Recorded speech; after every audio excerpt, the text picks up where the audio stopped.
This is episode 39, How to Generate Money and Opportunities Doing What You Love with Kelsey.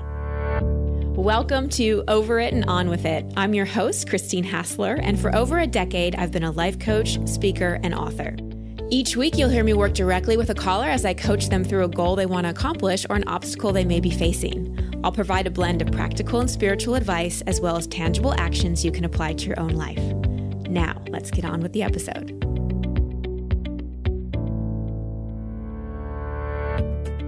Welcome back, everybody. Thanks again for tuning in to another episode of Over It and On With It.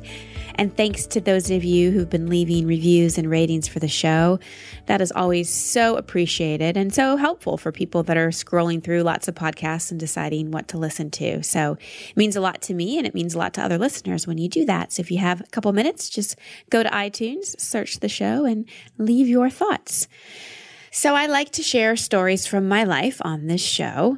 I always learn things and like to share what I learn with you.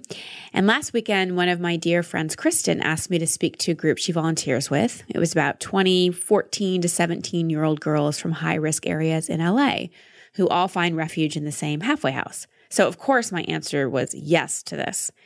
So to get ready to speak to the girls, I thought about all the things I wish I had known when I was that age. I mean, remember that age, 14 to 17? Oh, it was brutal for a lot of us. And so I prepared this speech and workshop on self-love and self-acceptance and speaking your truth and setting boundaries and how to create the present and future you desire no matter what your past was. And I really thought it would resonate with them, and I was excited to serve in that way. And then about 1 minute into talking to them, I realized that my quote-unquote plan might need to totally be thrown out the window. I started teaching a meditation, and there was so much fidgeting, so much talking, moaning, like they were just like not into it. And then when I started to talk about self-love and share a little of my story, some of the girls laid down. There's more talking. Basically, I totally lost the room. The problem was I was coming from a place of what I needed to hear when I was 14 to 17, but how my life was then compared to what these girls were living through and had been through were not the same. Sure, we have some common teenage angst, but I had loving parents who were not struggling for money, a home and a neighborhood I felt safe in, and a good school where I was receiving a wonderful education. My life was not like theirs in a lot of ways, so I was totally off base thinking that just talking to my old self would work. I had to make it about them, more about what they needed in the moment, and meet them where they were at instead of expecting them to be ready for what I had planned, or even be well-behaved or respectful, quite frankly. The greatest gift I could give them was to accept them completely for who they are, where they were, and just really honor the fact that they showed up. They were there, and that was a lot for a lot of them. So I had them stand up, interact with each other. We did some role playing, we did some mirror work, and we just had fun. And I stopped being attached to what I wanted them to get and just really trusted they would get what they needed. And I realized the two most important things I could offer were, one, a safe space, not to be judged, to feel totally accepted, and that just one seed could be planted. And I was also aware that that seed didn't need to be planted by me. Letting them talk to each other and engage with each other, they learned from each other. I was definitely not the only teacher in the room. At the end, they went around and shared what they learned. Some said super sweet and touching things, and others said, I didn't learn anything. Again, a moment to practice not making it about me, but instead moving into deep compassion for the defense mechanisms and walls a lot of the young women there probably have had to put up just to survive. I felt like they were my teachers that day, even more than I was theirs. And it was a wonderful opportunity for me to get out of the way and let Spirit do the work. This was not something I could have done at the beginning of my career, just like thrown away my plan and be able to read the room like that. I would have gotten so flustered from losing control. I honestly don't know what I would have done. And I definitely would have left feeling like I failed. But the wonderful thing that happens with experience is that different skills are honed. We start to become more confident in what we do, and we embody it even more. And we trust that the universe will lead us exactly where we're supposed to go. Which brings me to my coaching call with Kelsey, who is on the precipice of the next stage in her own career. The subject of our session has to do with generating money in your career, specifically doing work that feels purposeful. But even if that's not a specific topic you resonate with, I think you'll still find great value in this call, because it's also about building momentum and stepping fully into the things that matter most in your life so that 1, you can create results, and 2, you're more fulfilled. As you're listening to our session, consider, is there something you really feel called to do, but you just can't seem to make money at it? You keep having side jobs, and sometimes you feel like you're pursuing your passion wrong because it's just not manifesting financially. Also, do you truly have faith and believe 100% that you can be financially prosperous doing work you love? And what's your relationship with money like? If you were to grade your wealth consciousness, how would you evaluate it? Keep these questions in mind as you listen to my call with Kelsey. Also, if making money doing what you love is a priority for you, then I highly encourage you to check out and apply for my Secret Sauce Business Training Program.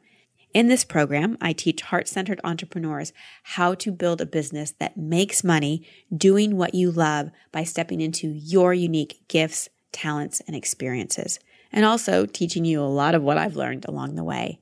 You can email Jill@ChristineHassler.com for more info, or if you go to ChristineHassler.com, just click on the Work With Me tab and you'll see something for training program, and you can find more information there.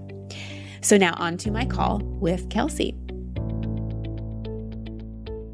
Hello, Kelsey. Welcome to the show. What's your question? So I'm not exactly sure how to completely word the question, but I'll give it a shot. My passion, I've been really lucky to be living my passion for the last few years in the work that I do.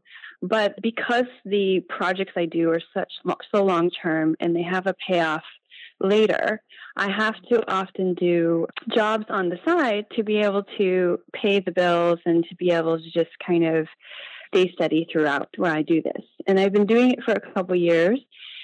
And obviously I'm still alive and I'm here. So it's worked in a way that it's fed me. But I've gotten to a point where I feel like it's not working anymore, or maybe I've been doing it wrong all this time. But I feel like it leaves me, year after year, it leaves me with such a heavy heart. And I'm just not sure how to do it anymore, because I love what I do for my projects and for my work, but it's getting taxing on me every month, where I have to kind of sometimes go, how am I going to pay this? Or, okay, how am I going to scrounge this job and this job so that I can make ends here? Well, the work I do, often I have to travel and I have to get up and go. And so even if I were to have a quote unquote 9-to-5 that kept me stable, nobody would really keep me there for very long for getting up and going and having to travel around the world and do those type of things. So I'm really caught in this space where I'm not sure if I'm doing it right anymore. Okay. Well, there is no right or wrong, but if you're having this feeling and the feeling of the heavy heart, then that reveals to me that there's some kind of core misunderstanding or limiting belief that you're bumping up against. Right? Because it's like my guess is you have competing intentions.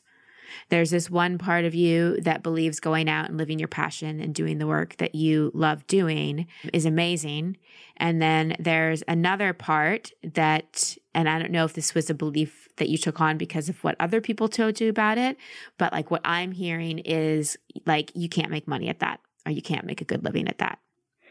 Well, and it's almost like I don't completely believe that, but it's like almost like I can't make, there's a couple of things. I can't make money at it now until later when I do a few more of these projects, or it's more like a lot of people in this industry do not, but the lucky ones do. And it doesn't stop me from wanting to keep going forward, because the work just moves me beyond, and the experiences I gain from it are just, I would never go back to just being okay with my job after experience what I have had. But at the end of the day, it's still not paying the bills. And I think what I feel about that is I'm a grown adult doing a lot of work.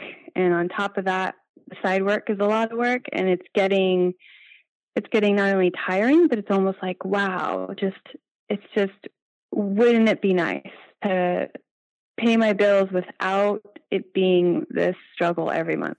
Right. I really hear you. I really hear you. And even if you believe just a little bit, I can't make money at this, or it takes a while to make money, or only the lucky ones make a lot of money. Even if you believe it just a little bit, it's still there. Right.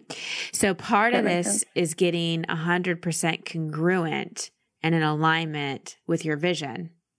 And also knowing that you can be prosperous and financially abundant doing what you love. That because a lot of times, again, you know, it's so subtle. The unconscious is so subtle. And there's not only our own life story and our own belief systems, but then there's sort of the collective unconscious. And one of the ones that floats around out there is, I have to work hard for money. And a lot of people feel like the kind of work that lights them up and they're doing good and gives them the freedom, that it's almost like sinful that it could be a moneymaker. Yeah. And so it's like, well, I have to suffer in some way, and what I love can't make me money. And again, this could, I know intellectually you probably don't believe that, but unconsciously you might have picked up some of that programming and belief system. And it's also important to look at your wealth consciousness, and it's also important to look at the money sort of belief system and financial situation you grew up in, and how much of that is playing into this. So anything pop when I was saying what I was just saying? Well, it's funny because I remember taking a look at some of the money consciousness stuff a couple of years ago when this first started, because this was a new thing for me. And I even did a course by, I think you know her, Kate Northrup. Yeah. Yes. And I remember it being very enlightening and helpful, and kind of, she just had a great way of like wrapping your head around these ideas of money. And I do remember writing about some of the things I heard in my family, but it wasn't like I felt like there was this big epiphany I found out. I do remember feeling like there is some heaviness sometimes around money, because it wasn't something that we completely talked about growing up, but it's something that we also never were short of growing up. So we always had it. We always had enough, but it wasn't like managing the money or how to do that was ever spoken about. So I guess as I got older, when I ever had to speak about managing or how much or this, it was so odd. It was just weird for me. And I'm not sure why. Well, if you did have an idea why, what would it be? One of the reasons probably was because it's almost like a shameful thing. Like if you have too much money, it's uncomfortable to talk about people who don't, or vice versa. If you have, you don't have money, it's shameful to talk about that because other people can afford things that you can't. So it's almost like not talking about it didn't make anybody uncomfortable. Yeah, and we're kind of back to the competing intentions. If you have too much money, that's like there's shame. If you don't have enough money, there's shame. You know? Yeah. Yeah. And I don't want you to get too into your head with all this, because to me it's more about you shifting your vibration inside. And it's really about A, you knowing your self-worth, and B, you really knowing and getting in alignment with what you're doing and what you're creating, and knowing beyond a doubt that it can be financially prosperous for you and it can support you. A big step in my life was when it was in 2007 maybe, when it was, a couple years after my first book came out. I was coaching on the side. I was moonlighting at night and on weekends. And I still had like a 9-to-5 job.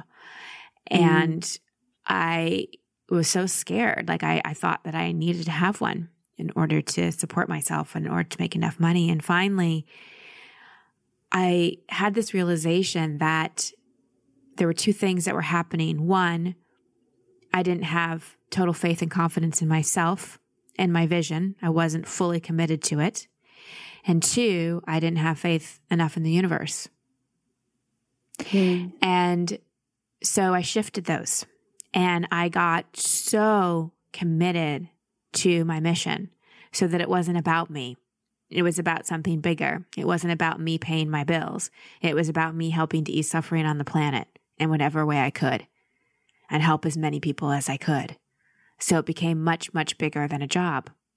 And then the other part of it was like, all right, I feel this calling. God has put this in me for a reason. I know it's not random. Do I trust? Do I trust enough to let go of the things I'm gripping onto for so-called security? And do I trust that the flow will come? So, yeah, I mean, what you're saying is so resonating, because the bigger part of me, honestly, like what you're saying and what I'm doing, and it's been shown to me time and time again, this is what I'm supposed to be doing, and I'm very clear about it. And it's so clear that this what I'm doing is bigger than me. But I think the trusting part may be what's missing, because I can feel what I'm supposed to be doing, but what ends up happening is that I feel it, and then a couple of weeks go by, and then the bills come, and then it's like, how can I really feel that how can I really trust that this is supporting me when it's not? Mm-hmm. Well, I don't know that you've fully given it a chance to. Yeah, that makes sense. And this is the thing. It's like, things really didn't start popping and flowing for me into my life until I stepped full time into being a coach and an author and a speaker and all of those things. Now, to you and to those people listening, I'm so glad that when I first left my corporate job and when I was building it at first, I had those other things because I needed them. I didn't have enough experience, credibility, or even the leads. I didn't have enough momentum to just take the leap without anything. But Kelsey, you have momentum. You have contacts. And I'm wondering if you took all the energy that you spend in getting these little side jobs, worrying about money, freaking out about the bills, if you put that energy into visioning, into networking with people, into really stepping full time into this career that you love, networking events, meetup, finding a mentor, whatever it is, like if you put all that energy into doing what you love, what might happen? Yeah, I guess that makes sense, because it's almost like I compartmentalize the worry, and then it's like, oh shoot. And then when the worry comes up, I start acting on all the side stuff so that I can get afloat again. But right. So here's the pattern. Yeah. When you need money, you're going to the side stuff rather than going to what you love and focusing on generating it there. So the energetic pattern is set up that what you love doesn't pay the bills. That makes sense. So it's time to shift it. You know, even if you were working on someone else's project or whatever it may be, just as long as you're in the energy of what you love and not doing things that are completely different from the career and the life that you're working on building. Yeah, that part makes sense. Yeah, because I guess I also have this belief, because I've heard other advice of, when people are first starting and all that type of thing, that, it would be kind of irresponsible to not have, in a sense, some of the side jobs to pay the bills and be a grown adult in that way. So I guess maybe there's a factor there that it feels irresponsible. But true. And I get that. And how long have you been doing the dream career? I've been doing this for 3 years. Okay. See, you're not just starting. No. And you've been responsible. So maybe consider that this was sort of tier 1 responsibility, having other jobs while you were building, while you were getting good, while you were establishing mastery, while you were learning the ropes, and also testing it out. And 3 years later, you know a lot, you've learned a lot, you have a lot of contacts, and most importantly, you're clear this is what you want to do. I don't say, jump ship and go full throttle for things when people are just starting, because I'm like, you got to see if you like it. You got to see if it lines up. And you're so clear you want to do it. So maybe that was the first level of responsibility, having the side jobs, being so clear. The next level of responsibility may be taking full responsibility for creating this. And letting go of the judgment of it being irresponsible, or it can't make money, or it's only the lucky ones. As long as you believe all those things, you're going to keep getting the same results. Yeah. And instead of worrying about finances, worry is just using the imagination poorly. So I'd have ideal scenes and written out and voice memos about stepping into this career and the prosperity it's bringing in. And don't use the word abundance unless you follow it with money, because abundance just means a lot of things. So use prosperity, and it could be an abundance of something you don't want. So the prosperity, the connections, it's like, my guess is, Kelsey, since you haven't gotten into full vibrational alignment with this, you're not totally attracting the opportunities to you. And I guess that once you do, things will start to shift and you'll start to have more ideas and more connections and more opportunity. But you've got to do the internal work about shifting your beliefs around it. Yeah, this makes a lot of sense, because as you're saying this, as much as I love what I do, I know there's a little piece of me every time I go to it. I go, gosh, I'm giving so much to this, and there's no payback sometimes, so it's even gotten to the point of that. Not that I don't love it or I don't hate it. It's that I see from the outside, a lot of people say, gosh, you must love what you do. And it's like, yes, I do. There's always a kind of a but. And I think because I'm staying in that but a little bit, that I can feel that that's not the full kind of vibration to be at. And I get it. Well, I wanted to know if getting in the vibration, I mean, you talked about writing it out in visualization. Is that something that you would see me focusing on? Yes, as well as working with limiting beliefs and forgiving yourself for buying into them. Because you've got to look at the story that you were currently telling about this, and almost sort of make this a creative project, kind of write out the story, develop the story that was running this, and look at what that was creating, and write out a new story that you want to believe. Yeah, that makes sense. And I also think, I think it's really important for you to start doing informational interviews or have a mentor, connect with people that are prosperous and making money doing what you want to do. How many people like that do you have around you? I have a lot of, I guess because I'm in this business for a while, I could definitely call up 5 people who would know somebody that would be, a good mentor, somebody to interview, or somebody to kind of pick their brain about how they do what they do. 100% do that. Yeah. Do as many as you can. See how that it's the little things like that start to shift the vibration. Do you see how spending, having 5 informational interviews, a half an hour each with people that are successful in this business, what that will attract versus spending 5 hours looking for side jobs because you're scared about money? One is saying, I don't believe this can work and support me. The other is saying, I believe in this. I just need to learn some things. There's some things I don't know, and I'm going to go out and figure it out. Yeah. That makes a lot of sense. It does. It almost seems like, it almost seems kind of funny now, because it's like I've had access to that, but I haven't done it. And I think it's because I rely on the belief that everybody talks about, that you can't, or that there's not very many people, or all that. That needs to go. Yeah. That's like when I'm in conversations with people and they're like, oh, dating in LA is awful. There's nobody in LA. I'm like, I don't want to be in that conversation, because that's what will show up. Mm-hmm. Mm-hmm. So change your story and start taking, so it's both the inner work and the outer work. I'm saying change your story, work on the scenes, shift how you're relating to money and paying the bills and all that, but also take the external actions. Make this your full-time job. Step fully into it. Tier 2 responsibility. Next level. I like that. Yeah. This really resonates with me, because I know myself, these are things that it's like once I do, it seems so simple, and it was before me. It was just I was stuck in this little in between space, Mm-hmm. But just even hearing you say the word, make this your job. Is that what you said? Make it your full time. That full-time job, and that makes sense, because when I know when I go after something, I fully go after something. So it's almost like needing permission to do that. Do you see how your voice and energy already shifted? Yeah. Give yourself permission. Stop waiting.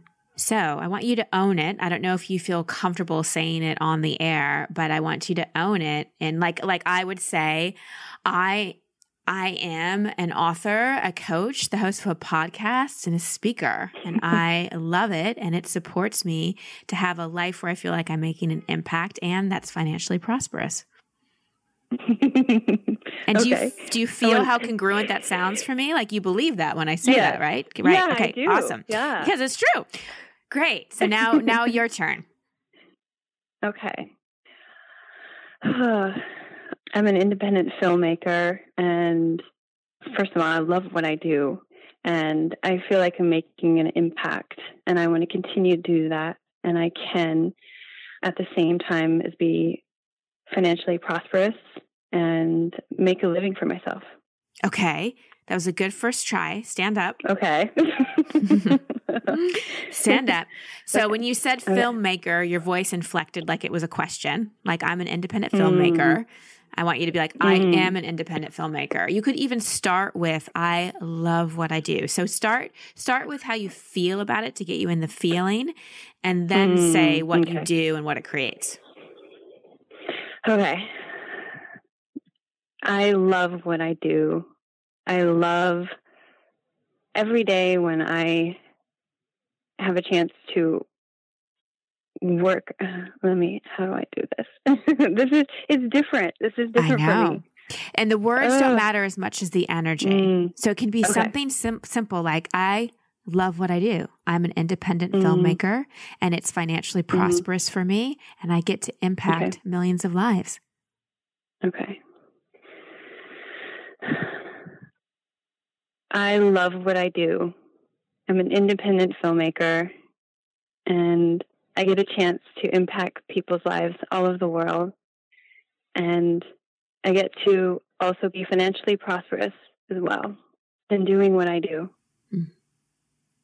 How's that feeling? It feels a lot better. I feel like that the more I'd say it, the more I'd ground it in my body. Yep. The more you say it, the more you believe it, the more you introduce yourself to others as it, the more you talk to other professionals and network them, the more you make this your job. It's like if I want to learn Spanish and I take a class, 2 hours, 4 times a week, but the rest of my day I'm speaking English, how fluent do you think I'm going to get versus if I go live in Madrid? Right. Yeah. Yeah. That makes sense. Yeah. So it's the internal work and the action to get you into making this your job, your career. So what do you do, Kelsey? I'm an independent filmmaker. I absolutely love what I do. And I get to impact lives all over the world. And it supports me financially. Yep. So try this on, really commit to this, really work with this, and then check back in and let me know how you're doing. Okay. Thank you so much. It put everything in perspective. It was so awesome to hear the shift in Kelsey's voice and just her entire energy. See what happens when we start to step fully into owning our gifts and experience?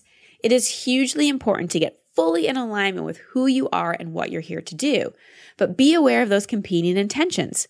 Even if a small percentage of you believe something is not possible, well, it's going to be more challenging to make it possible. And also know what stage you are in my career. Like I said to Kelsey, she's not just starting out. She's been doing it for 3 years. In the beginning, when we're just starting something, it's normal to have side jobs and moonlight at what we love. My first book came out in 2005, and I started coaching in 2004, but I didn't fully step into it and leave all my other jobs, side gigs and full-time jobs, until almost the end of 2006. It took a while to build up that momentum. It took a while to make it my full-time job. So consider that. Where are you? Is it time to go to the next level, or are you just at the beginning? If it's time to go to the next level, then maybe it's time to do this full time and really treat it like your full-time career, like I encouraged Kelsey to do. We also talked about responsibility. I think being responsible is hugely important and do not recommend pretending bills and credit scores do not exist.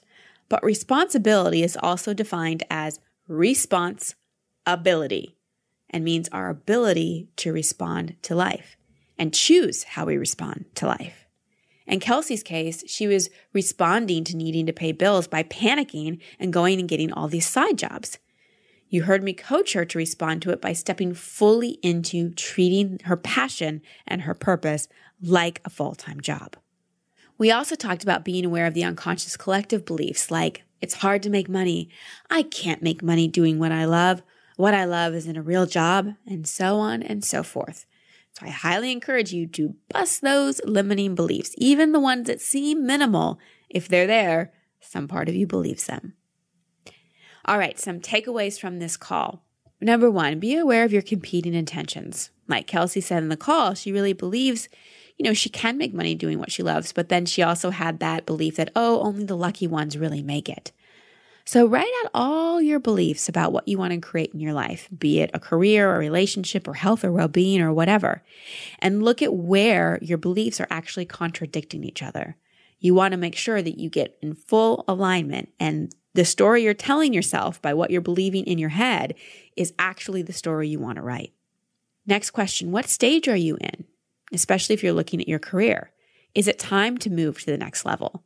Is it time to give up the safety net or the training wheels and really step fully into treating this like a full-time gig? And then what's your wealth consciousness like? In the beginning, I asked you to give it a grade.